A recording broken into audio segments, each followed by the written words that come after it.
MTA International, reaching the corners of the earth.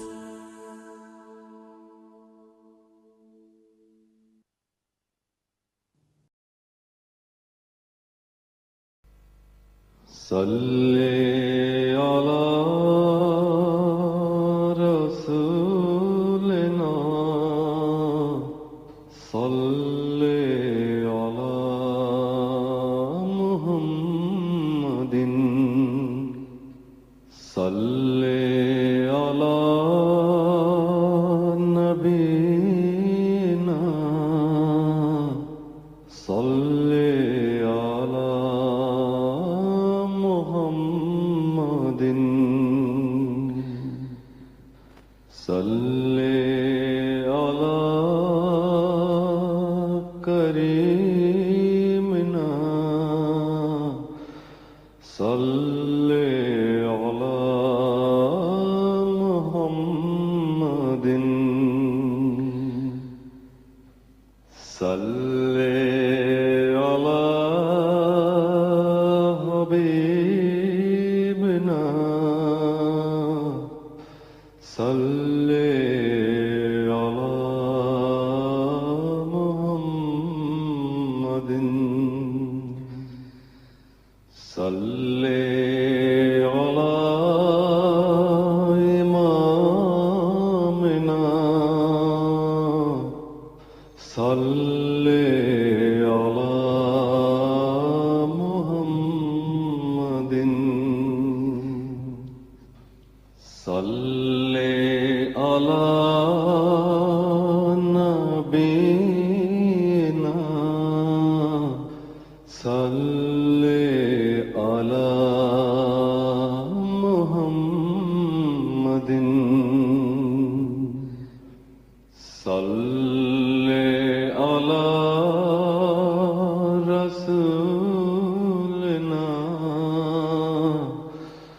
صلی علی محمد صلی علی شفیعنا صلی علی محمد صلی علی کریمنا صلی علی محمد صلی علی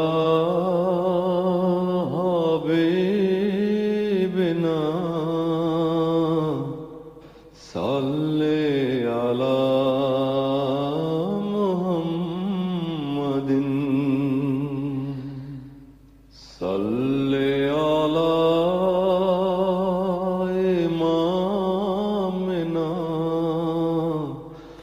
صلی علی محمد صلی علی رحیمنا صلی علی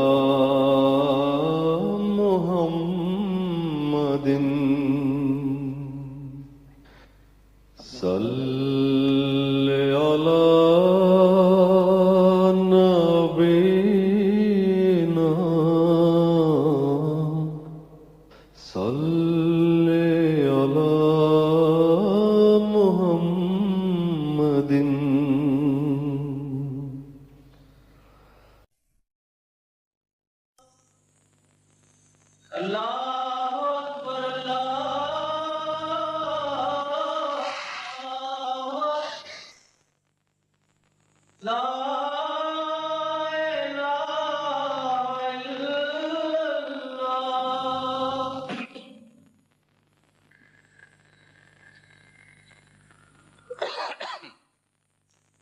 أشهد أن لا إله إلا الله وحده لا شريك له أشهد أن محمدا عبده ورسوله أما بعد فأعوذ بالله من الشيطان الرجيم بسم الله الرحمن الرحيم الحمد لله رب العالمين الرحمن الرحيم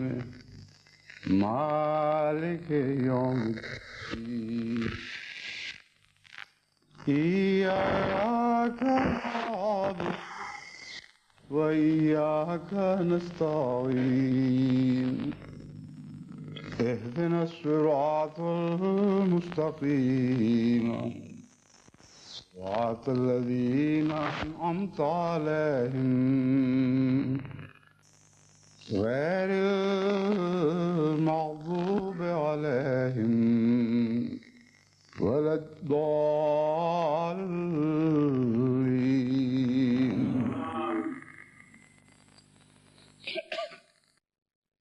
جماعت احمدیہ یو کے جلسہ سالانہ میں اب صرف ایک ہفتہ باقی ہے. اگرچہ ہم اس جلسہ سالانہ کو ہمیشہ جلسہ سالانہ یو کے نام ہی سے یاد کرتے ہیں، مگر میری عارضی ہجرت کے بعد سے چونکہ یہی وہ جلسہ ہے جس میں باقاعدہ جماعت کی نمائندگی میں تمام دنیا سے لوگ آ کر شامل ہوتے ہیں، اور جس میں خلیفہ وقت کی حاضری ویسی ہی ہوتی ہے جیسے پرانے مرکزی جلسے میں ہوا کرتے تھے. اس لیے عملاً اللہ تعالیٰ نے جماعت یو کے کو یہ سعادت بخشی ہے کہ جلسہ سالانہ مرکزیہ کی نمائندگی میں یہاں ایک جلسہ منعقد ہوتا ہے جو اپنے آداب، اپنے اسلوب، اپنے طریق اور مزاج کے لحاظ سے سب سے زیادہ مرکزی جلسہ سالانہ کے مشابہ ہوتا ہے. اور یہاں جو خدا تعالیٰ کے فضل سے انتظامی ڈھانچے دن بدن مستحکم ہوتے چلے جا رہے ہیں، انہی کے نمونے پکڑ کر تمام دنیا کی جماعتوں میں قادیان کی طرز پر جلسہ سالانہ کے انتظام ہو رہے ہیں، اور اللہ تعالیٰ کے فضل کے ساتھ یہ نظام پھیلتا چلا جا رہا ہے. اور حضرت اقدس مسیح موعود علیہ السلام نے جو الہی ہدایت اور الہام کے مطابق جلسہ سالانہ کی بنیاد ڈالی تھی، اس میں ایک پہلو انتشار کا یہ دکھائی دیتا ہے کہ وہ ایک جلسہ نہیں رہا،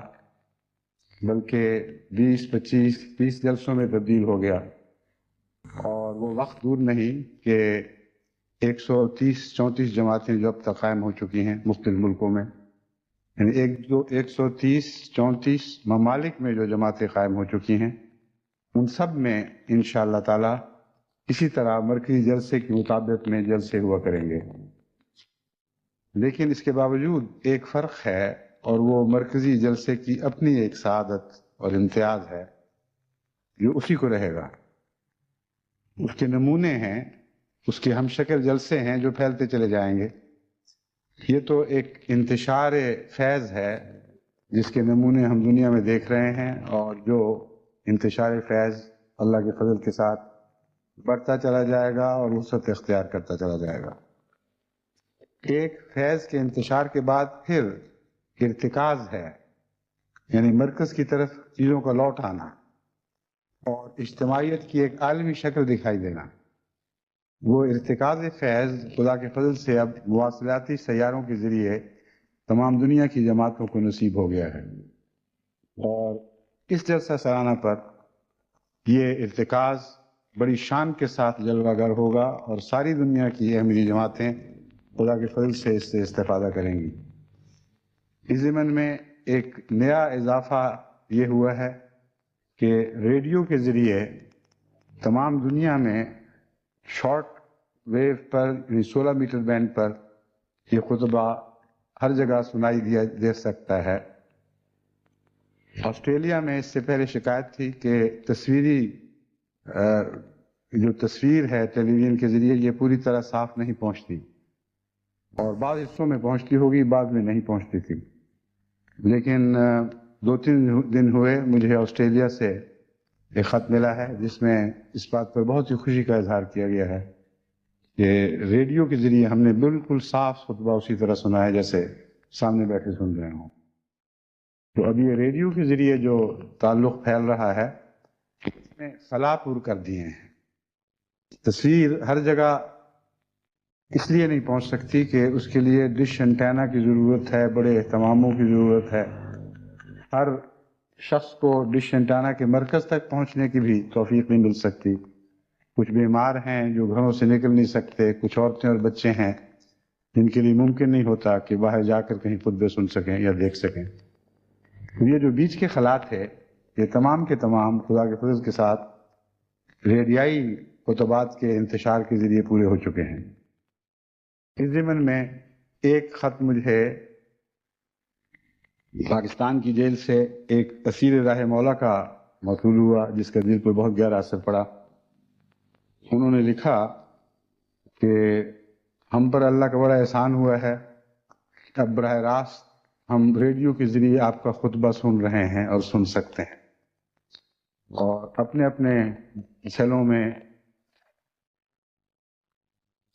قیدوں میں ایک دوسرے سے الگ ہوتے ہوئے بھی ہمیں جماعت کے ساتھ ایک عالمی رابطے کا اتنا گہرا اور پیارا احساس ہوا ہے کہ جس نے قید کی سب تکلیفیں بھلا دی ہیں. یوں معلوم ہوتا ہے کہ یہ دیواریں اب ہماری راہ میں حائل نہیں ہو سکتی. ہم اسی طرح عالمی جماعت کا ایک جز ہیں جس طرح وہ آزاد احمدی جو دنیا میں پھر رہے ہیں. اور اس وساطت سے جو طبیعت میں ایک لذت پیدا ہوئی ہے، جو سرور حاصل ہوا ہے، اس کو بیان نہیں کیا جا سکتا. تو یہ سارے خدا تعالیٰ کے احسانات ہیں، اور وہی توحید ہی کا مضمون ہے جو آج عملی صورت میں جاری و ساری ہے. ہم عاجز گناہگاروں اور کمزوروں کے سپرد اللہ تعالیٰ نے یہ کام کیا تھا کہ تمام دنیا کی قوموں کو امت واحدہ میں تبدیل کر دو. ہم پر یہ ذمہ داری ڈالی تھی کہ دنیا سے تمام سعید روحوں کو ایک ہاتھ پر اکٹھا کرو، اور وہ ہاتھ حضرت اقدس محمد مصطفیٰ صلی اللہ علیہ وآلہ وسلم کا ہاتھ ہے. اس ہاتھ پر اکٹھا کرنے کے لیے ہماری مجبوریاں، ہماری بے کسیاں، ہماری بے بساطی حائل تھیں، اور ہم سوچ بھی نہیں سکتے تھے کہ ہم میں یہ طاقت ہوگی کہ تمام دنیا کو ایک امت واحدہ میں تبدیل کر دیں. مگر دیکھتے دیکھتے آسمان سے وہ تقدیریں نازل ہوئی ہیں جنہوں نے اس دور کے خواب کو ایک آج کی حقیقت میں تبدیل کر دیا ہے. بس اللہ تعالیٰ کا بہت بڑا احسان ہے، اور ان احسانات کا جتنا بھی آپ شعور حاصل کریں گے اتنا زیادہ طبیعت حمد کی طرف مائل ہوگی اور خدا کے حضور سجدہ ریز ہوگی. یہ احسان ایسا نہیں کہ ایک دو باتوں، ایک دو تذکروں میں اس کی تفاصیل بیان ہو سکیں. اتنے گہرے اور مستقل اور اتنے وسیع اثرات اس نئے دور میں اس ذریعے سے جاری ہو چکے ہیں، اور ساری دنیا کے احمدی اس شدت سے اس کیفیت کو محسوس کر رہے ہیں کہ خدا تعالیٰ کا ایک عظیم فضل نازل ہوا ہے جس نے گرتی اور بعض جگہ لڑکھڑاتی ہوئی جماعت کو سنبھال لیا ہے، مضبوط ہاتھوں میں تھامی گئی ہے، مضبوط رشتوں میں باندھی گئی ہے، اور ساری دنیا کی ایک جماعت ہونے کا احساس جس شدت کے ساتھ اس دور میں ابھرا ہے اس کا اس سے پہلے تصور بھی نہیں کیا جا سکتا تھا. بس میں اس خطبے کے ذریعے جو آج پاکستان کی جیلوں میں بھی سنا جا رہا ہے خصوصیت کے ساتھ اپنے ان اسیران راہ مولا کو السلام علیکم کہتا ہوں اور مبارکباد دیتا ہوں کہ آپ ہی کی دعائیں ہیں، آپ کی قربانیاں ہیں، اور آپ جیسوں کی دعائیں اور آپ جیسوں کی قربانیاں، ان شہداء کا خون ہے جو رنگ لا رہا ہے. آپ کی آہیں اور سسکیاں ہیں جو ایک عالمی آواز میں تبدیل ہو گئی ہیں. ان شہداء کا خون ہے جو ایک منظر بن کر سب دنیا میں ابھر رہا ہے. بس اللہ تعالیٰ کا بہت ہی احسان ہے، ہم سب آپ قربانی کرنے والوں کے ممنون احسان ہے کہ جس نے خدا کے فضل اس شان سے کھینچے ہیں، اس قوت سے آسمان سے اس فضل نازل ہونے شروع ہوئے ہیں کہ دنیا کی کوئی طاقت اب ان کو روک نہیں سکتی، ان کے بس کی بات نہیں رہی. یہ دوست جن کا خصوصیت سے میں ذکر کرنا چاہتا ہوں رانا نعیم الدین صاحب ہیں، محمد الیاس منیر، مربی سلسلہ محمد حاذق رفیق طاہر، چودھری عبدالقدیر صاحب، چودھری نثار احمد صاحب۔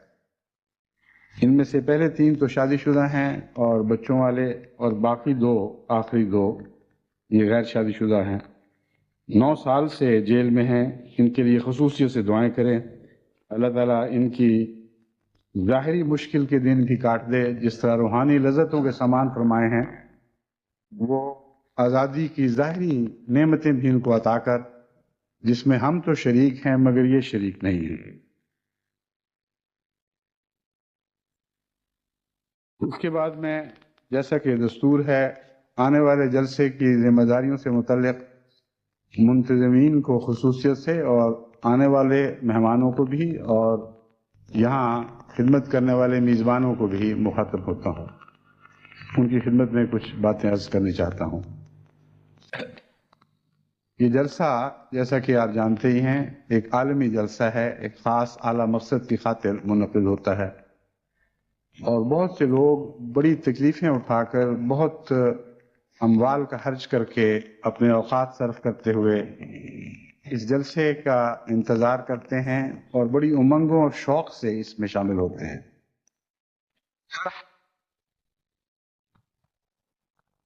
بلکہ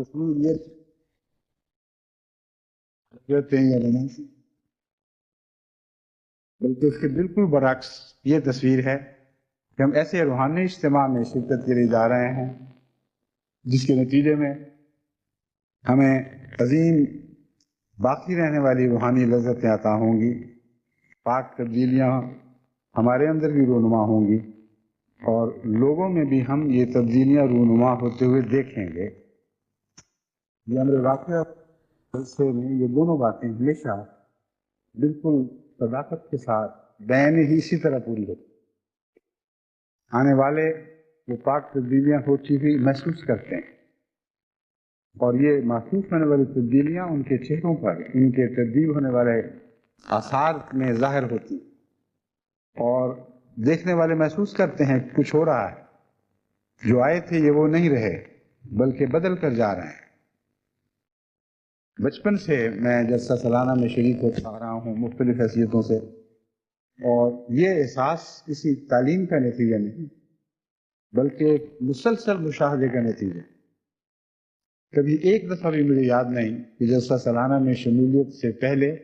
اور شمولیت کی بعد کی کیفیت ایک ہی جیسی ہو، یا آنے والے مہمانوں میں اور مقامی قادیان کے بسنے والے یا ربوہ کے بسنے والوں میں پاک تبدیلیاں پیدا ہوتی ہوئی دکھائی نہ دیں۔ یہ وہ منظر نہیں ہے جو چھپا رہے آنکھوں سے، لوگوں کی کیفیات ہیں مگر اجتماعی نظاروں میں تبدیل ہو جایا کرتی۔ بس اس شان کا جلسہ دنیا کے پردے پر کہیں اور نہیں منایا جاتا جس شان کا جلسہ حضرت اقدس مسیح موعود علیہ الصلوۃ والسلام کو عطا ہوا اور اس کے آداب ہمیں سکھلا گئے۔ اس ضمن میں کچھ حضرت اقدس مسیح موعود علیہ الصلوۃ والسلام کی تحریرات ہیں جو اس جلسے سے توقعات کے سلسلے میں ہیں، میں انشاءاللہ آئندہ جلسے کے خطبے میں وہ پیش کروں گا۔ اس وقت جیسا کہ میں نے عرض کیا ہے، عمومی نصیحتیں کچھ کرنی چاہتا ہوں جن کا تعلق مہمانوں سے بھی ہے اور میزبانوں سے بھی۔ انتظامیہ کا جہاں تک تعلق ہے، خدا کے فضل سے رفتہ رفتہ ارتقائی منازل طے کرتی ہوئی اب جلسہ کی انتظامیہ بہت پختہ اور مضبوط اور باسلیقہ ہو چکی ہے۔ اس پہلو سے ان کو کسی توجہ دلانے یا نصیحت کرنے کی ضرورت نہیں ہے۔ میں جانتا ہوں روزمرہ ان سے رابطہ ہے، جو بات سمجھ میں نہ آئے مجھ سے پوچھ لیتے ہیں، ہر اہم فیصلے سے پہلے مجھے بات بتا کر اجازت لے لیتے ہیں۔ اس لیے یہ جو مسلسل رابطہ ہے، یہی میرے اور ان کے درمیان افہام تفہیم کا ایک ذریعہ ہے، اور ان کو پبلک میں اس طرح خطبات کے ذریعے کسی نصیحت کی ضرورت نہیں ہے، لیکن چونکہ ایسے جلسے سب دنیا میں منعقد ہوتے ہیں، اس لیے کچھ نہ کچھ جلسے کے ذکر میں اگر انتظامیہ سے متعلق باتیں بھی ہو جائیں تو یہ بے فائدہ نہیں ہوں گی، کیونکہ اور جلسے منانے والے منتظم اس سے فائدہ اٹھا سکیں گے۔ انتظامیہ کی جان یکجہتی میں ہے، اور انتظامیہ کا سربراہ ایک مرکزی نقطہ ہوتا ہے۔ دنیا کی انتظامیہ میں یہ مرکزی نقطہ گویا دماغ ہے، مگر جماعت کی ہر انتظامیہ میں، جیسا کہ جماعت کا اپنا حال ہے، کہ مرکزی نقطہ دماغ بھی ہوتا ہے اور دل بھی ہوتا ہے۔ انتظامیہ کا اگر اعصابی رشتہ دماغ سے ہو تو ایسی انتظامیہ بسا اوقات کئی قسم کی چپکلشوں کا شکار ہو جاتی ہے، کئی قسم کی دل آزاریوں اور ٹھوکروں کے نتیجے میں اس میں بگاڑ پیدا ہو جاتا ہے، اور محض دماغی اعصابی رشتے کسی انتظامیہ کو ایک صالح نظام میں تبدیل نہیں کر سکتے۔ اس کے ساتھ قلبی رشتوں کا ہونا بھی ضروری ہے، جیسا کہ خلافت کا مضمون آپ خوب سمجھتے ہیں۔ ساری جماعت کا خلیفہ وقت سے صرف ذہنی رشتہ نہیں، ایک قلبی رشتہ بھی ہے، اور دونوں رشتے بیک وقت مضبوط اور متوازی ہیں، اور ہم آہنگ ہو کر ایک رشتے میں تبدیل ہو جاتے ہیں۔ بین ہی یہی نقشہ جماعت احمدیہ کی ہر انتظامیہ میں جاری ہونا ضروری ہے۔ امیر سے روزمرہ کے کاموں میں یہ تعلق ہونا چاہیے، اور جلسے کے انتظامیہ میں تمام منتظمین کا، خواہ وہ بڑے عہدے پر ہوں یا چھوٹے عہدے پر ہوں، اپنے مرکزی افسر سے ویسا ہی رابطہ ہونا چاہیے۔ بعض دفعہ مرکزی افسر کو مجبوراً ڈانٹنا بھی پڑتا ہے، معمولی تعزیری کاروائیاں بھی کرنی پڑتی ہیں، مگر دل کا رشتہ ایسے تعلقات کو سنبھالے رکھتا ہے۔ ماں باپ بھی تو ڈانٹتے ہیں، ان کے نتیجے میں بچے باغی ہو کر منہ پھیر کے دوسری طرف تو نہیں چلے جایا کرتے، گستاخ تو نہیں ہو جاتے، لیکن غیر ڈانٹ کے دیکھے تو پھر وہی بادب بچے دیکھیں اس کو کیا مزہ چکھاتے ہیں۔ استاد کی بات بھی بعض دفعہ اسی لیے نہیں مانتے کہ انتظامی رشتہ ہے، قلبی رشتہ نہیں۔ تو خدا تعالیٰ نے جماعت احمدیہ کو ایک زندہ خاندانی رشتوں میں باندھا ہوا ہے، جو ذہن سے بھی تعلق رکھتے ہیں، قلب سے بھی تعلق رکھتے ہیں۔ بس اپنے افسروں سے محض اطاعت کا سلوک نہ کریں، بلکہ محبت کا سلوک کریں، ادب کا سلوک کریں، اور اگر یہ یقین ہر افسر کے دل میں ہو جائے کہ میرے تمام ماتحتوں کا تعلق مجھ سے ذہنی اور قلبی بہت مضبوط تعلق ہے، تو ناممکن ہے کہ ایسا افسر ہر وقت ان کی دلداری میں مصروف نہ رہے۔ وہ ان کے ناز بھی اٹھاتا ہے، اور اگر کبھی سختی کرتا ہے تو سخت مجبوری کی حالت میں، اور ایسی صورت میں جس پر سختی کی جاتی ہے اس کا حق ہے، فرض ہے، بلکہ اس کا مزاج یہ ہونا چاہیے، اس کی فطرت ثانیہ یہ بننی چاہیے کہ وہ خوشی سے برداشت کرے، اس بحث میں نہ پڑے کہ میری غلطی اتنی تھی کہ نہیں جتنی بیان کی جاتی ہے۔ اور یاد رکھے کہ غلطی تو ویسے بھی ایک ایسا نازک معاملہ ہے کہ غلطی کرنے والا انسان بسا اوقات اپنی غلطی کا شعور ہی نہیں رکھتا، اور اپنے دفاع کا ایسا مادہ انسان میں پایا جاتا ہے کہ غلطی کر کے وہ غلطی دکھائی نہیں دیتی، بلکہ اس کے خلاف اگر کوئی نشاندہی کرے تو بڑا سخت غصہ دل میں پیدا ہوتا ہے، طبیعت اس کے خلاف بغاوت کرتی ہے، انسان ضد کرتا ہے کہ ہرگز میری ایسی غلطی نہیں ہے۔ اب غلطی ہو یا نہ ہو، اگر مزاج وہی ہو جو میں نے بیان کیا ہے، تو انسان بغیر غلطی کے بھی سختی کو پیار اور محبت اور ادب کے ساتھ برداشت کرتا ہے، اور ایسی صورت میں اس کو غلطی دکھائی بھی دینے لگتی ہے۔ یہ میرا تجربہ ہے۔ وہ لوگ جو یہ تعلق رکھتے ہیں کہ آپ نے کہا ہے تو ٹھیک کہا ہے، ہم سے غلطی ہوگی، وہ یہ تعلق بڑی جلدی ایسے تعلق میں تبدیل ہو جاتا ہے کہ وہ دیکھنے لگ جاتے ہیں، اور پھر یہ کہتے ہیں کہ آپ نے ٹھیک توجہ دلائی ہے، یہ مخفی بت ہمارے دل میں موجود تھا، اب آپ نے بتایا تو دکھائی دینے لگا۔ تو یہ ایک ارتقائی اصلاحی رشتہ ہے جو ترقی پذیر رہتا ہے ہمیشہ، اس کے نتیجے میں دونوں طرف اصلاح رہتی ہے۔ تو منتظمین جو اس موجودہ جلسے کی کارروائی کو سنبھال رہے ہیں یا آئندہ جو دوسری جگہوں میں سنبھالیں گے، ان سب کو میری یہی نصیحت ہے کہ یہ مرکزی نقطہ ہے اچھے انتظام کا، اس کو خوب سمجھیں اور اس پر مضبوطی سے قائم ہو جائیں۔ جو منتظم ہے اس کا فرض ہے کہ اپنے ماتحتوں سے اس طرح محبت اور پیار کا سلوک کرے جس طرح ماں باپ کرتے ہیں، مگر جاہل ماں باپ کی طرح نہیں کہ جو غلطیوں سے بھی صرف نظر کرتے ہیں، یہاں تک کہ ایک بچہ بدکنے لگتا ہے، بے راہ ہو جاتا ہے، بھٹکنے لگ جاتا ہے۔ ایسے ماں باپ کی طرح جن کی محبت کا جوش ان کے اصلاح کے ہاتھ میں روک نہیں بنتا، بلکہ اس میں توازن عطا کرتا ہے۔ محبت کے جوش اور اصلاح کے ہاتھ میں اگر توازن پیدا ہو جائے تو غلطی کے نتیجے میں بے وجہ اس کو نظر انداز نہیں کیا جاتا، مگر اصلاح کی خاطر چونکہ کارروائی کی جاتی ہے اس میں دل کا جوش، غیظ و غضب شامل نہیں ہوتا۔ ایسا ہاتھ اگر تھپڑ بھی مارتا ہے تو وہ تھپڑ پہلے اپنے دل پر لگتا ہے اور اس کی تکلیف بعض دفعہ اس سے بہت زیادہ لمبے عرصے تک تھپڑ مارنے والے کو رہتی ہے بنسبت اس کے جس کو یہ تھپڑ پڑا۔ ایسی مائیں بھی ہیں، ایسے باپ بھی ہیں جن سے جن کو مجبوراً یہ کارروائی کرنی پڑتی ہے اور بعد میں اس دکھ سے تڑپتے ہیں کہ ہم مجبور ہو گئے اپنے بچے کو یہ تکلیف پہنچا دینے۔ یہ وہ روح ہے نظام کی، زندگی کی، جس سے نظام زندہ ہوتا ہے، اور ہمارا تعلق ایک زندہ نظام سے ہے، ایک ایسے زندہ نظام سے ہے جس نے ہزاروں سال تک جاری رہنا ہے، بلکہ یہ وہ آخری نظام ہے، کیونکہ حضرت محمد مصطفیٰ صلی اللہ علیہ وآلہ وسلم کے بعد پھر اور کوئی نظام دنیا میں جاری نہیں ہوگا۔ یہ اسی نظام کے آخرین کا جلوہ ہے جس کے ہم نگران اور خادم بنائے گئے ہیں۔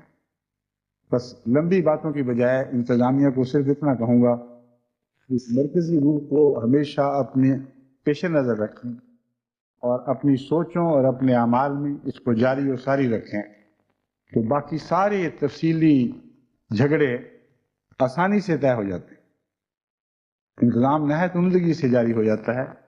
اور اللہ تعالیٰ کے فضل سے ایسے انتظام میں ہمیشہ برکت پڑتی ہے۔ دوسری بات، میں جلسے پر آنے والوں سے یہ کہوں گا کہ وہ بھی انتظامی کمزوریوں پر محبت کی نظر ڈالا کریں، بخشش کی نظر ڈالیں، اگرچہ اصلاح کی نظر بھی ساتھ رہے۔ اگر اصلاح کی نظر بخشش کی نظر کے سائے میں آگے بڑھتی ہے تو اس میں تلخی نہیں آتی، اس میں کاٹنے کا مادہ پیدا نہیں ہوتا، وہ نظر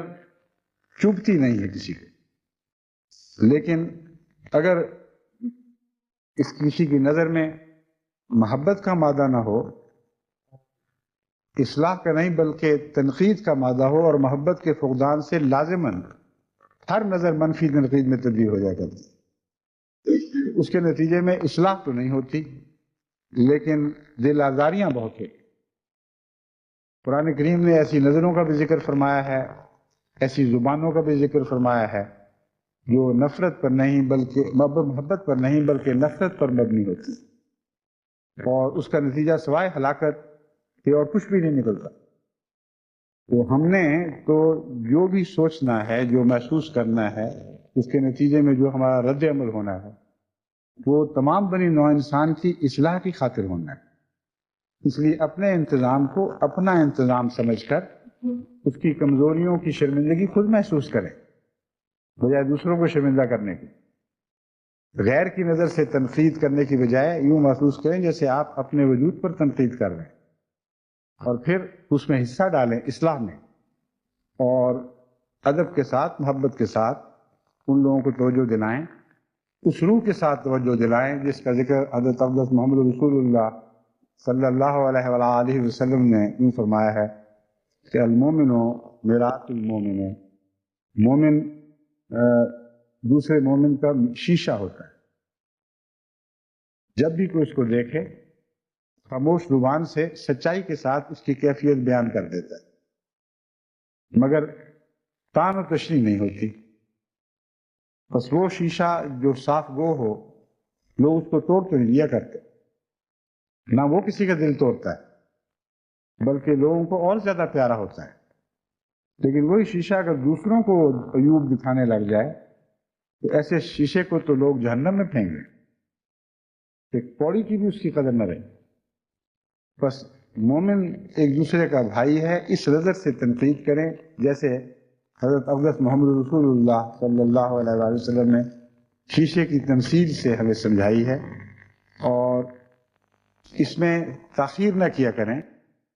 جتنی جلدی کوئی نقص متعلقہ افسر تک پہنچے اتنا ہی بہتر ہے، اتنی جلدی اس کی اصلاح ہو سکتی ہے. پہلے ایک دفعہ یہ رجحان پیدا ہو گیا تھا کہ یہاں سے واپس جا کر لوگ نہ صرف انتظامیہ کے بلکہ احباب جماعت یو کے بھی شکوے شروع کر دیا کرتے،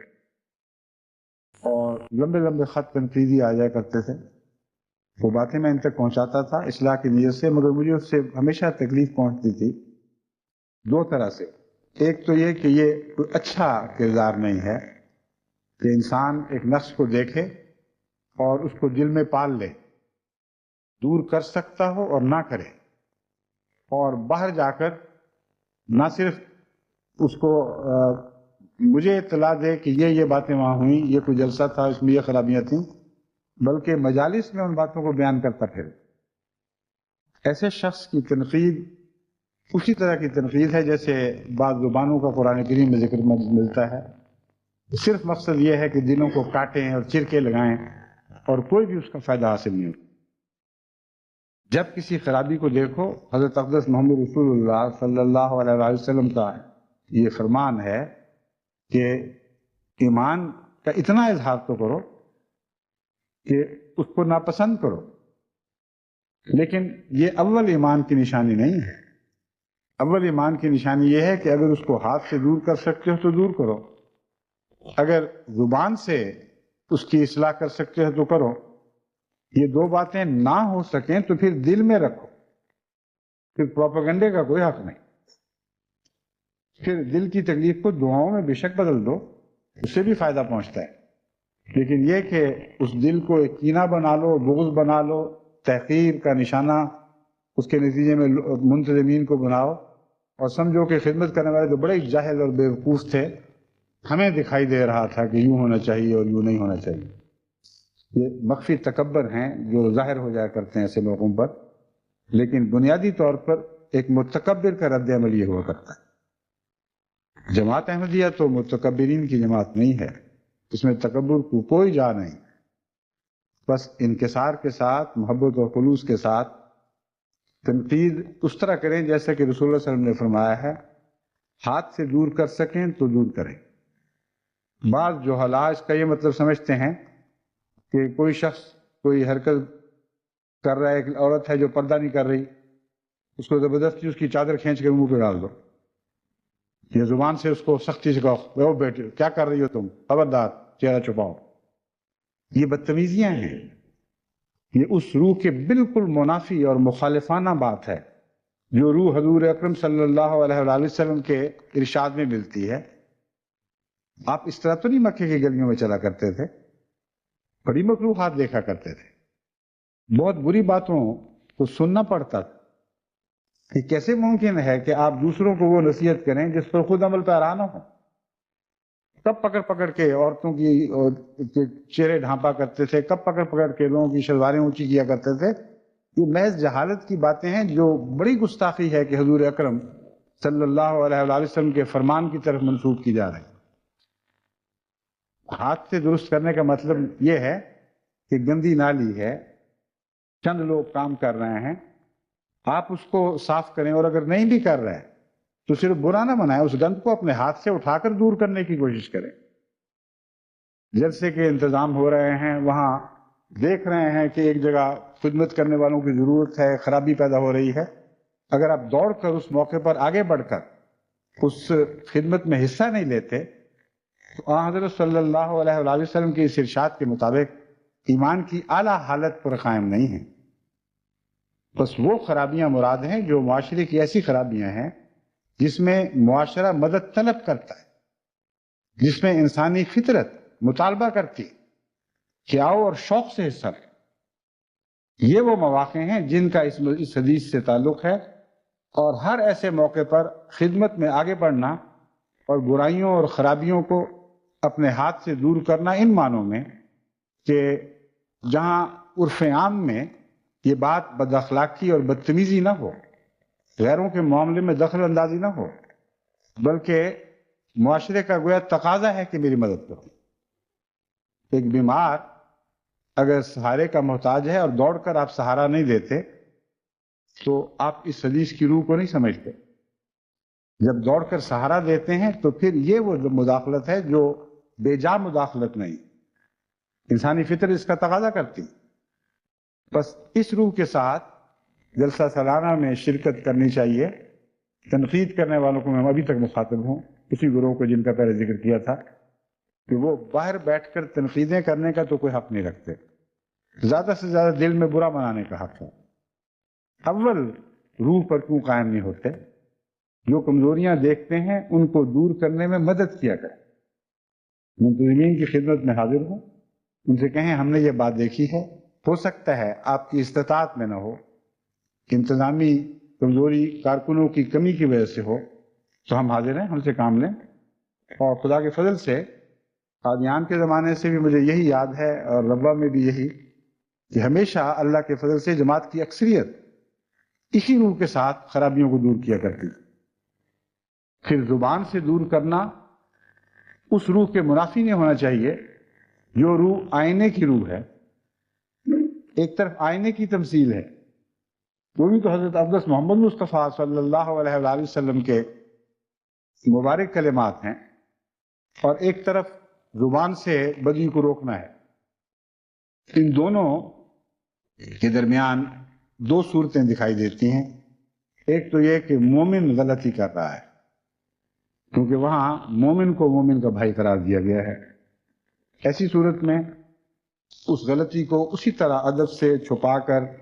دوسرے کی عزت نفس قائم کرتے ہوئے اسے سمجھانا چاہیے۔ دوسری صورت یہ ہے، ایک غیر مومن ایک بدی کا شکار ہے، اس میں بھی ایسے انداز سے نصیحت کرنا جس سے نصیحت فائدے کی بجائے نقصان دے دے، یہ بہت ہی بڑی حماقت ہے۔ اگر شیشہ ایسے عیوب دکھانے لگے کہ جس کے اوپر دیکھنے والا غصہ کھائے اور نفرت کی نگاہ سے شیشے کو دیکھے، تو یہ کوئی کسی کو کچھ فائدہ حاصل نہیں ہو سکتا۔ وہ روح اگرچہ خالصتاً حضرت اقدس محمد رسول اللہ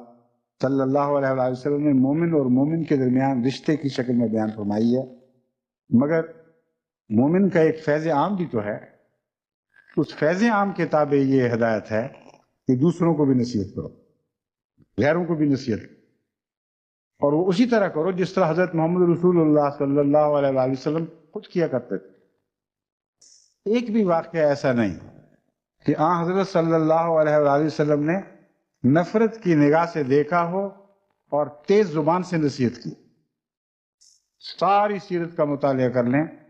ایک ادنا سا واقعہ بھی آپ کو کہیں دکھائی دے۔ یہ ملانوں نے پھر کس طرح وہ تعبیریں کر لی، جس تعبیر کے ایک ایک جز کو رسول اللہ صلی اللہ علیہ وسلم کی سیرت کا ایک ایک فعل دھتکار رہا ہے اور رد کر رہا ہے، سارا کردار اس کے مخالف ہے۔ بس جب غیروں کو بھی نصیحت کرو تو اس طرح کرو جس طرح حضور اکرم صلی اللہ علیہ وآلہ وسلم عزت اور وقار کے ساتھ دوسروں کی عزت نفس کا خیال رکھتے ہوئے حیرت انگیز پاکیزگی کے ساتھ نصیحت فرمایا کرتے تھے۔ جب اللہ تعالیٰ نے یہ حکم دیا فَاصْدَعْ بِمَا تُؤْمَرُ، اس وقت آپ ایک پہاڑی پر چڑھ کر جب قوم سے مخاطب ہوئے تو دیکھیں کتنے پیار کے ساتھ، کتنی نرمی کے ساتھ ان کو رفتہ رفتہ نصیحت کے مضمون کی طرف لائیں۔ پھر جب قوم نے برا رد عمل دکھایا تو یہ قوم کا قصور تھا، حضرت صلی اللہ علیہ وآلہ وسلم کا نہیں تھا۔ بس ایسی نصیحتوں کو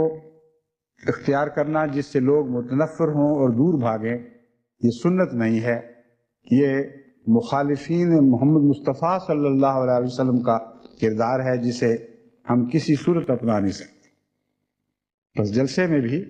اسی نصیحت کو یاد رکھیں کہ نصیحت کریں تو سلیقے کے ساتھ، طریق کے ساتھ۔ بے پردہ عورتیں بھی دکھائی دیں گی اور ان کو بھی میں کچھ کہنا چاہتا ہوں، لیکن اس رنگ میں آپ کو یہ کوئی حق نہیں ان تک پہنچانے کا کیا تم نے چہرہ ننگا کیا ہوا ہے، اپنا نقاب سامنے کرو، یہ کون سا سلیقہ ہے پھرنے کا؟ ایسی بدتمیزی سے آپ باتیں کریں گے تو وہ عورتیں اصلاح پذیر ہونے کی بجائے آپ سے ہی نہیں بلکہ بعض صورتوں میں اسلام سے نفرت کرنے لگے۔ یہ کیسی نصیحت ہے جو جنت کی بجائے جہنم میں دھکیل رہی ہے؟ اور پھر اگر اتفاق سے ان کے قریبی سن رہے ہوں اور وہ آپ سے طاقتور ہوں تو یہ نصیحت آپ پر جوتیاں بن کے بھی پڑ سکتی، اور وہ جوتیاں جائز ہوں گی، کیونکہ آپ کو کوئی حق نہیں کسی کی بےزتی کرنے کا۔ بس نصیحت کریں تو سلیقے اور عقل اور ادب کے ساتھ کریں اور مناسب طریق پر کہیں، جہاں تک حق ہے وہاں تک پہنچیں، اس سے آگے قدم نہ بڑھائیں۔ اس طرح اگر آپ جلسے کے انتظام کو بھی بہتر بنانے کی کوشش کریں گے، آنے والوں کو ان کے حقوق اور ان کے فرائض یاد کرائیں گے، ادب اور پیار سے نصیحتیں کریں گے، تو یہ جلسہ ان مقاصد عالیہ کو حاصل کرنے کا ایک بہت عمدہ ذریعہ بن جائے گا جن مقاصد عالیہ کو حضرت اقدس مسیح موعود علیہ الصلوۃ والسلام نے اپنی مختلف تحریرات میں پیش فرمایا ہے۔ ان تحریرات کو میں انشاءاللہ اگلے جمعے میں جو جلسہ کے آغاز میں ہوگا اس وقت آپ کے سامنے یاد دہانی کے طور پر پڑھ کر سناؤں گا۔ ان اعلیٰ مقاصد کے حصول کے لیے آپ کی نصیحتیں وقف ہونی چاہیے، ان اعلیٰ مقاصد کے حصول کے لیے آپ کی عملی خدمات وقف ہونی چاہیے، اور یاد رکھنا چاہیے کہ دور دور سے صرف اپنے ہی نہیں بلکہ وہ غیر بھی آئیں گے اور کثرت سے آئیں گے جنہوں نے اس نیت سے سفر کیا ہے کہ اگر اپنا بننے کے لائق لوگ ہوئے تو ہم ان کا بن جائیں گے۔ مجھے ابھی سے اطلاعیں آ رہی ہیں کہ امریکہ سے بھی، لاس اینجلس سے بھی ایسے بعض دوست تشریف لا رہے ہیں، اور دور کی جماعتوں سے بھی، کینیڈا سے بھی اور افریقہ سے بھی، یورپ سے بھی، دور دور سے، یہاں تک کہ فجی آئی لینڈ اور توالو وغیرہ کی طرف سے بھی، جو بحر الکاہل کے جنوب مشرقی علاقوں سے تعلق رکھنے والے جزائر ہیں، ان سے بھی بعض غیر احمدی دوست محض لمبے سفر کر کے اس لیے تشریف لا رہے ہیں کہ اب تک جو ان کو احمدیت کے متعلق بتایا گیا ہے وہ جاذب نظر ہے، جو کچھ سنا ہے یا پڑھا ہے اس سے دل اس طرف مائل ہوا ہے کہ اچھے لوگ دکھائی دیتے ہیں، چلیں ہم بھی جا کر دیکھیں کہ کیسے لوگ ہیں اور عملاً ان کی زندگی کیسے صرف ہوتی۔ ان سب کے آنے پر اگر یہاں آپ کی طرف سے ان کے لیے کوئی ٹھوکر کا سامان ہو گیا، آپ کے اخلاق میں کوئی کمزوری ہوئی، آپ کے چلنے پھرنے کی اداؤں میں بجائے جاذبیت کے منافرت کی علامتیں ظاہر ہوئیں، تو ان سب کا گناہ آپ کے سر ہوگا، آپ کے سر بھی ہوگا، اگرچہ ٹھوکر کھانے والا خود ذمہ دار ہے، اس میں کوئی شک نہیں کہ کسی کے غیر کے کردار سے ٹھوکر کھانا بھی ایک گناہ ہے۔ ہر شخص اپنے خدا کو جواب دہ ہے، اور اسوہ صرف حضرت محمد مصطفیٰ صلی اللہ علیہ وآلہ وسلم کو بنایا گیا ہے، اور وہ اسوہ ہیں اس کے بعد جو حضور کے خلق میں آپ کے تابع، آپ کے سائے تلے چلنے والے لوگ ہیں۔ اس اسوے سے تو کسی کو ٹھوکر نہیں لگ سکتی، جو اس اسوے سے باہر ہے اس سے ٹھوکر کھانا جہالت ہے، کیونکہ اس کو حق ہی نہیں اسوہ پیش کرنے کا۔ بس حضور کے اسوہ کے سائے میں رہنے سے دنیا میں کسی کو ٹھوکر نہیں لگ سکتی۔ آپ باہر کی بجائے اس سائے کے اندر آنے کی کوشش کریں، خصوصیت سے ان 3 دنوں میں، تاکہ بے وجہ آپ کی غفلت کی وجہ سے، بے احتیاطی کی وجہ سے کوئی صحیح درو ہدایت اور روشنی پانے سے محروم نہ رہ جائے۔ اس کے علاوہ ایک ضرورت اس بات کی بھی ہے کہ فرائض سے بڑھ کر احسان کے میدان میں داخل ہوں۔ یہ تو فرائض کی بات ہے کہ آپ سے کوئی ایسی بات سرزد نہ ہو جس سے کسی کو تکلیف پہنچے، جس سے کوئی ٹھوکر کھائے۔ احسان کا معاملہ یہ ہے کہ اپنے حقوق قربان کرتے ہوئے، اپنے آرام قربان کرتے ہوئے حسن و احسان کا ایک ایسا چلتا پھرتا نمونہ بن جائے، ایک ایسی تصویر بن جائے جس سے احسان الٹ الٹ کر گرتا، جس طرح ماؤں کی نظر سے محبت الٹ الٹ کر اپنے بچوں پر نچھاور ہوتی ہے۔ اس طرح مسیح موعود علیہ السلام کے مہمانوں پر آپ کا پیار نچھاور ہونے لگے،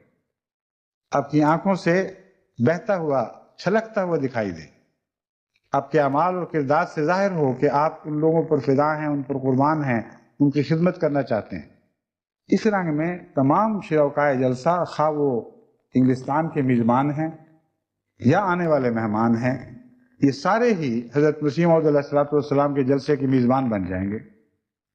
اور اس میزبانی میں جو لطف ہے وہ اور کسی میزبانی میں نہیں آ سکے۔ اس خریت سے، اس خلوص کے ساتھ، اس خاص کانشسنس کے ساتھ، احساس، زندہ احساس کے ساتھ کہ ہم نے یہ کام کرنا ہے، ہم نے پیار اور محبت کے ایسے نمونے دکھانے ہیں کہ لوگ جن کی یادیں لے کر اپنے اپنے وطنوں کو روانہ ہوں اور مدتوں تک ان کی وہ یادیں ان کے دلوں میں مہکتی رہیں اور ان کی یادوں کے لیے حسن کے سامان مہیا کرتی رہیں۔ جو شخص اخلاق سے حق کو قبول کرتا ہے، اخلاق حسنہ سے، وہ ہمیشہ خود بھی اخلاق حسنہ کا ہی مظہر رہتا ہے۔ مختلف تلواروں کے کشتے لوگ ہوا کرتے ہیں،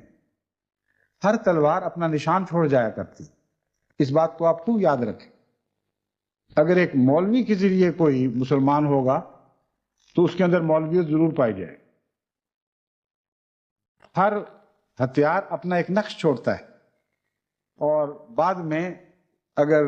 ضرورت پڑے تحقیق کی تو سائنسدان پہچان جاتے ہیں کہ یہ آرے سے کاٹا گیا ہے، یا تیز دھار آلے کا شکار ہوا ہے، یا چبھنے والی چیز سے مارا گیا ہے، یہ اور کسی ذریعے سے کنکشن یعنی ایسے زخم کا نشانہ بنا ہے جس میں خون نہیں رستا لیکن ایک جگہ مجتمع ہو جاتا ہے۔ تو آپ بھی ان شکار کرنے والوں میں ہوں جو حسن و احسان کا شکار کھیلیں، جو محمد مصطفیٰ صلی اللہ علیہ وآلہ وسلم کی طرح اخلاق کی تلوار سے لوگوں کو ماریں۔ ایسے لوگ جو اخلاق کی تلوار سے مارے جاتے ہیں وہ ہمیشہ اخلاق ہی کی تلوار سے لوگوں کو قابو میں مارا کرتے ہیں، ان پر فتح حاصل کیا کرتے ہیں۔ جو منطق کی تلوار سے مارے جاتے ہیں وہ پھر منطق لے کے ہی پھرتے ہیں دنیا میں، اور ان کو کچھ نصیب نہیں ہوتا۔ ہم نے دنیا کے دل فتح کرنے ہیں اور پھر دماغوں کو قابو کرنا ہے۔ دو ہی رستے ہیں فتوحات کے، ایک یہ کہ دماغوں کو قابو کریں اور پھر دلوں کو فتح کرنے کی کوشش کریں۔ ایک رستہ ہے دلوں کو قابو کرنا اور پھر دماغوں کو فتح کرنا۔ جو عظیم قومی تبدیلیاں واقع ہوتی ہیں، جو عظیم روحانی انقلاب برپا ہوتے ہیں، وہ منطق کے ذریعے نہیں ہوا، وہ دلائل کے ذریعے نہیں ہوا کرتے۔ پہلے دل خدا کے فضل و احسان کے ساتھ مائل ہوتے ہیں اور قائل ہوتے ہیں، اور پھر وہ دل خود اپنے دماغوں پر حاوی ہو جاتا ہے، اپنے دماغوں کو مجبور کر دیتے ہیں کہ وہ جس فرقے یا جس مذہب سے تعلق رکھنے پر دلوں نے مجبور کیا ہے اس کو محبت کی آنکھ سے دیکھیں اور سمجھنے کی کوشش کریں، ورنہ صرف منطق سے تو یہ فتح ممکن ہی نہیں ہے، کیونکہ منطق کے مقابل پر ایسا دماغ جس میں کوئی میلان نہیں ہے وہ ہمیشہ مدافعت کے ساتھ بات کو سنتا ہے، اس نیت کے ساتھ سنتا ہے کہ میں نے ہر آنے والے خیال کے رستے میں روکیں کھڑی کرنی ہیں، تالے لگا لیں۔ چنانچہ قرآن کریم نے بھی ایسے لوگوں کی دلوں کی کیفیت کا یہ حال بیان کیا ہے، ام علی قلوب اقفالھا، کیا ان کے دلوں پر تالے لگے ہوئے ہیں؟ وہ تالے نفرتوں اور تعصبات کے تالے ہوتے ہیں، اور پیغام جب تک دماغ سے دل تک نہ اتر جائے، اگر دماغ کو مخاطب کیا جا رہا ہے تو قبول نہیں ہوگی۔ بس دلوں سے کیوں نہ سفر شروع کریں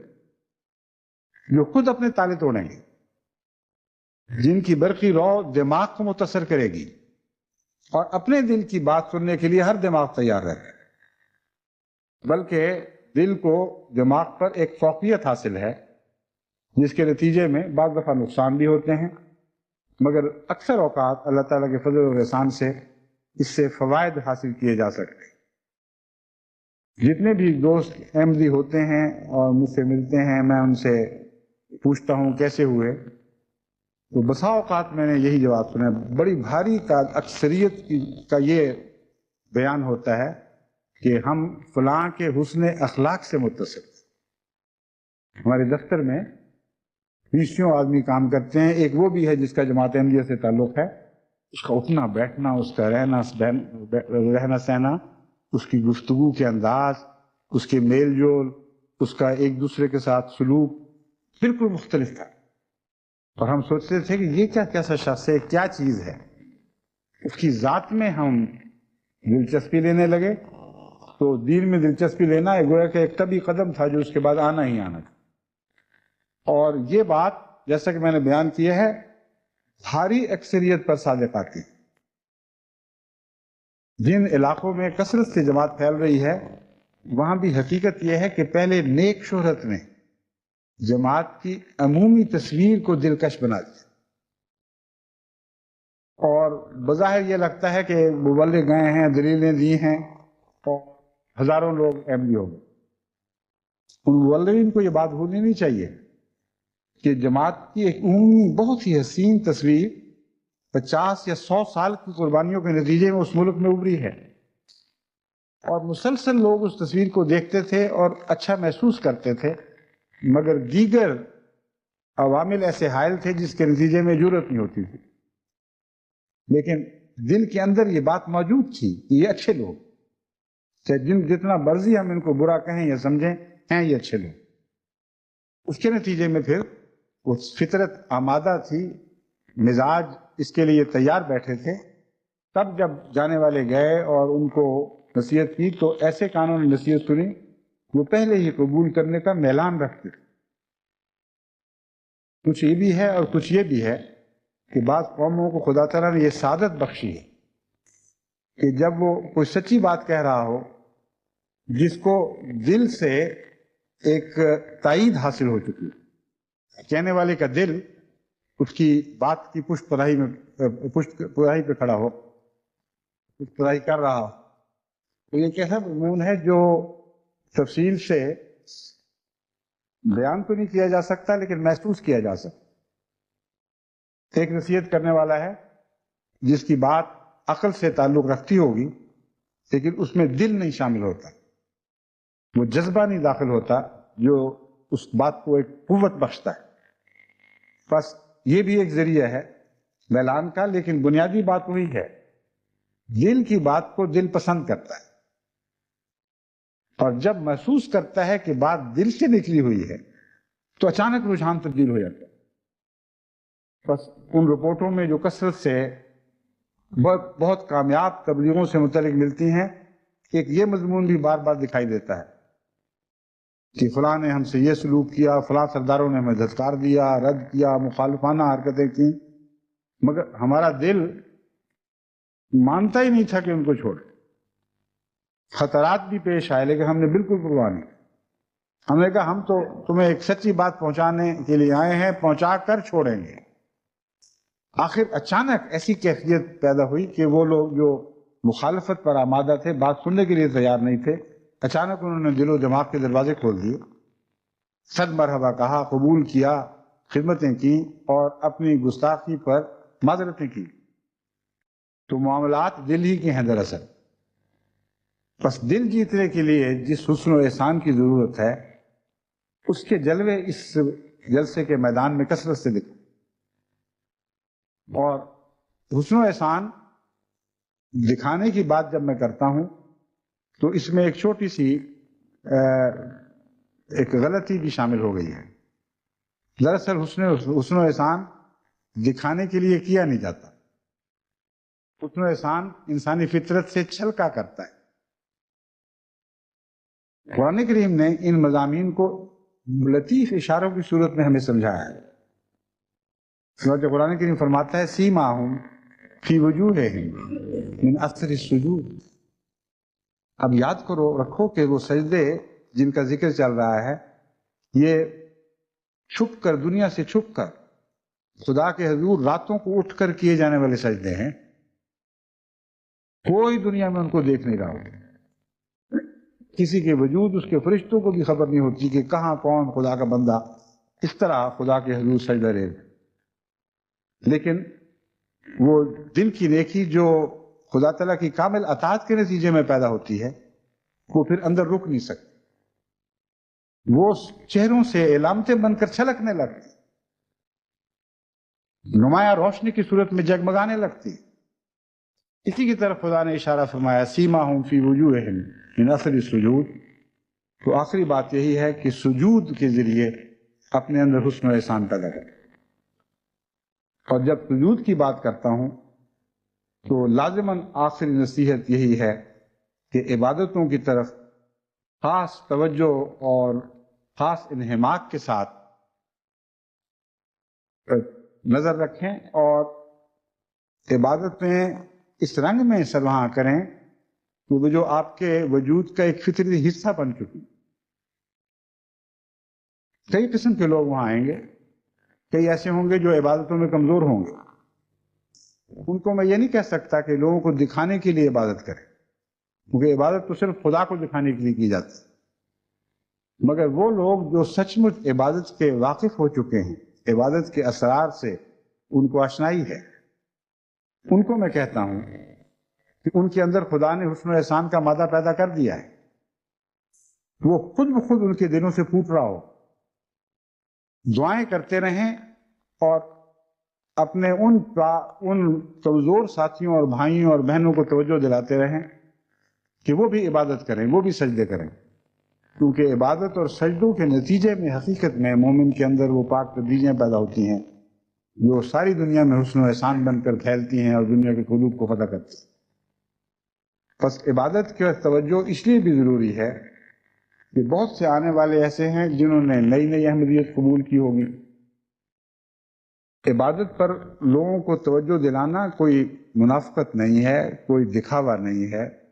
یہ دین کا بنیادی فریضہ ہے۔ بس اس لیے نہیں آپ ان کو عبادت کی طرف توجہ دلائیں گے کہ لوگوں کو دکھانے کی خاطر ہی 2 دن نمازیں پڑھ لو، میں ہرگز یہ نہیں کہہ رہا، میں یہ کہہ رہا ہوں کہ ان کو کہو کہ عبادت پر قائم ہو، اگر پہلے نہیں تھے تو آج قائم ہو جاؤ اور ہمیشہ کے لیے قائم رہو۔ کم سے کم اتنا تو ہوگا کہ اگر اب تم نے عبادت کا حق ادا کرنا شروع کیا تو کچھ لوگ تمہیں دیکھ کر ٹھوکر نہیں کھائیں۔ اس رنگ میں اس حکمت کے ساتھ لوگوں کو سمجھائیں اور صبح نمازوں پر جگانے کا بھی انتظام کریں، جس طرح قادیان اور ربہ میں ہوا کرتا تھا اور بھی کئی جماعتوں میں ہوتا ہوگا۔ یہاں اسلام آباد میں بھی جس طرح گزشتہ سال یہ کام شروع کروایا گیا تھا، بچے اور کچھ ساتھ بڑے ان کو لے کر تہجد کے وقت جلوس کی صورت میں کلمات لا الہ الا اللہ محمد رسول اللہ کا ورد کرتے ہوئے اور درود پڑھتے ہوئے، ترنم کے ساتھ درود پڑھتے ہوئے جلسہ گاہ کے ارد گرد جو قیام گاہیں ہیں ان کے دورے کریں، ان کا وفد، ان کا طواف کرتے رہیں، یہاں تک کہ اس مترنم اور دل پر گہرا اثر کرنے والی آواز سے لوگ خود بخود اٹھنے لگیں۔ اگر کمروں میں گھس کر ان کے کپڑے کھینچ کر اتارے آپ نے تو یہ کوئی صحیح طریق عبادت پر قائم کرنے کا نہیں۔ متنفر کر دیں گے آپ، بعض لوگ شاید ٹانگیں بھی ماریں، لیکن یہ عبادت کا طریقہ نہیں ہے۔ حضرت اسماعیل رضی اللہ تعالی علیہ السلام کا ذکر قرآن کریم میں ملتا ہے، وہ ہمیشہ اپنے اولاد کو عبادت کی نصیحت فرمایا کرتے۔ حضرت صلی اللہ علیہ وآلہ وسلم کا ذکر قرآن کریم میں ملتا ہے کہ ہمیشہ عبادت کی طرف متوجہ فرمایا کرتے تھے، لیکن کبھی ایک دفعہ بھی ایسا واقعہ نہیں ہوا کہ حضور صلی اللہ علیہ وآلہ وسلم نے اپنے عزیزوں کے چادریں کھینچ کھینچ کر اتاری ہوں، ان کو دھکے دے کر بستروں سے گرایا ہو، چرپائیاں الٹائی ہوں کہ اٹھو۔ ہاں یہ ذکر ملتا ہے کہ آپ نے جگانے کی کوشش کی، کوئی نہیں جاگ سکا تو دوسرے دن آپ نے شدید غم کا اظہار کیا، بہت تکلیف محسوس کی۔ بس اگر آپ عبادت کے ساتھ محبت رکھتے ہیں اور آپ کے کہنے کے باوجود کو نہیں سنتا تو آپ کو لازماً تکلیف ہوگی۔ تکلیف کو دعاؤں میں ساتھ ساتھ بدلیں گے تو انشاءاللہ آپ کی ساری نصیحتیں کارگر ثابت ہوں گی۔ اللہ ہمیں توفیق عطا فرمائے اس عظیم شان مقدس روحانی اجتماع کے حقوق ادا کرنے کے قابل بن سکیں اور خدا ہی کی توفیق سے یہ نصیب ہو سکے۔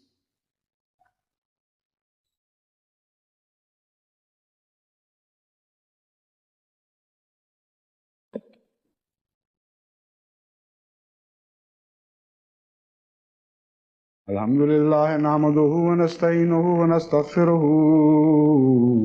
ونؤمن به ونتوكل عليه ونعوذ بالله من شرور أنفسنا ومن سيئات أعمالنا من يهده الله فلا مضل له ومن يضلله فلا هادي له ونشهد أن لا إله إلا الله وحده لا شريك له ونشهد أن محمدا عبده ورسوله. آج نماز جمعہ کے بعد دو پاکباز خواتین کی نماز جنازہ پڑھائی جائے گی جو خدمت دین میں پیش تھیں یا دعاؤں میں اللہ تعالیٰ کے فضل کے ساتھ اور عبادات میں اور لوگوں کی نیک تربیت کرنے میں انہوں نے اپنی زندگی صرف کی. ان میں سے ایک ہماری عزیزہ بشرا داؤد حوری ہیں جو مکرم محترم مرزا عبدالرحیم بیگ صاحب نائب امیر کراچی کی صاحبزادی ہیں. ایک پہلو سے اپنے باپ کے ایک پہلو سے نہیں بلکہ اکثر پہلوؤں سے میں سمجھتا ہوں اپنے باپ کے سب گن انہوں نے پوری طرح اپنے وجود میں زندہ رکھنے کی کوشش کی اور بے لوث خدمت جس کے ساتھ کوئی دکھاوے کا عنصر نہیں اور انتھک جو مسلسل سال تک رواں دواں رہتی ہے. یہ وہ دو خصوصیات ہیں جن میں مکرم مرزا عبدالرحیم بیگ صاحب ایک نمایاں حیثیت رکھتے ہیں. یہ دو خصوصیات پوری شان کے ساتھ عزیزہ حوری میں موجود تھی اور اس نے بیان کے ملکے سے خدا نے ایسا نوازا تھا کہ اپنے ہوں یا غیر ہوں جو بھی ان کی تقریریں سنتا تھا وہ ہمیشہ ان سے گہرا اثر لیتا تھا اور لطف اللسان رہتا تھا ان کی تعریف میں. میں نے کبھی کسی کراچی کی یا باہر سے آنے والی خواتین سے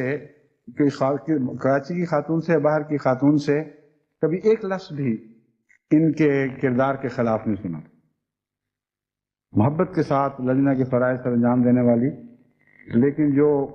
حسن بیان کا ملکہ خدا نے بخشا تھا وہ خصوصیت سے سیرت کے مضمون پر ایسے جلوے دکھاتا تھا کہ دور نزدیک ان کی شہرت پھیلی ہوئی تھی اور جب بھی سیرت کے مضمون پر زبان کھولتی تھیں تو ایسی بعض متصف خواتین بھی جو احمدیت سے دشمنی رکھتی تھیں اگر وہ اس جلسے میں پر حاضر ہو گئی لوگوں کے کہنے کہلانے پر تو ایک ہی تقریر سن کر ان کی کائے پلٹ جایا کرتے تھے. تو کہا کرتی تھیں کہ اس کے بعد ہمیں کوئی حق نہیں کہ جماعت احمدیہ پر یہ الزام لگائیں کہ ان کو حضرت اقدس محمد رسول اللہ صلی اللہ علیہ وسلم سے محبت نہیں ہے. تحریر کا ملکہ بھی خدا نے عطا فرمایا تھا. کئی کتابیں چھوٹی چھوٹی انہوں نے لکھی سیرت کے مضمون پر بھی. ان کا آپریشن ہوا تھا جس کے بعد گھر واپس آ رہی تھی تو اچانک دل کا دورہ پڑنے سے وفات ہو گئی. اللہ غریق رحمت فرمائے. ساری جماعت کراچی سے میں تعزیت کرتا ہوں. مکرم مرزا عبدالرحیم بیگ صاحب اور خاندان اور ان کے میاں داؤد سے اور بچوں سے تو ہے ہی ضرور لیکن میں سمجھتا ہوں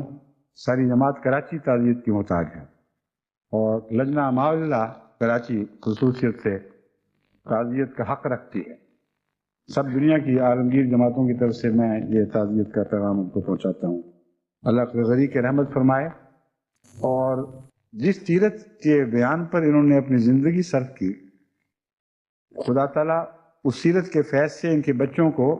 صبر محمدی عطا کرے, ان کے خاوند کو صبر محمدی عطا کرے, ان کے میاں کو اور دوسرے عزیزوں کو, ان کے والد کو اور دوسرے عزیزوں کو, مجھے علم نہیں کہ والدہ زندہ ہے کہ نہیں, خدا کرے زندہ ہی ہوں گی, دوسرے عزیزوں کو سب کو وہ خدا صبر محمدی عطا فرمائے. اور ایک سیرت کا یہ فیض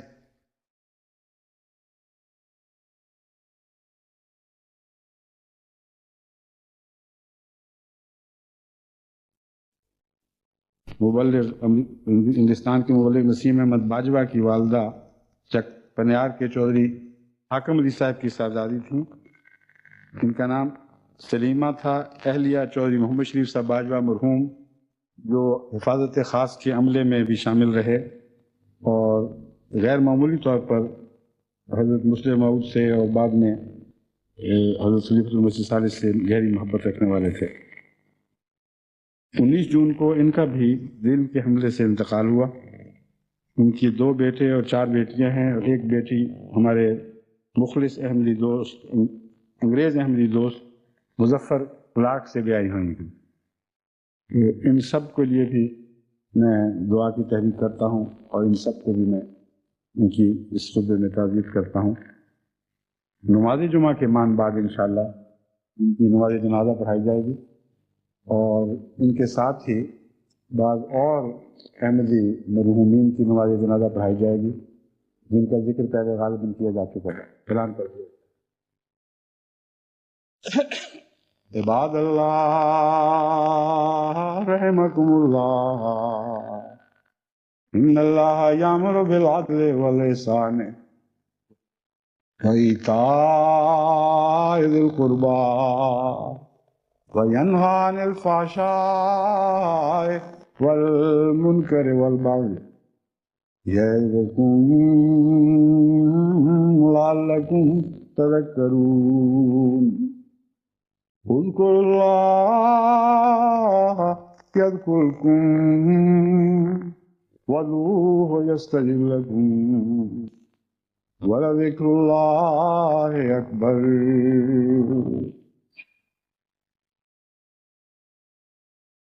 ما كان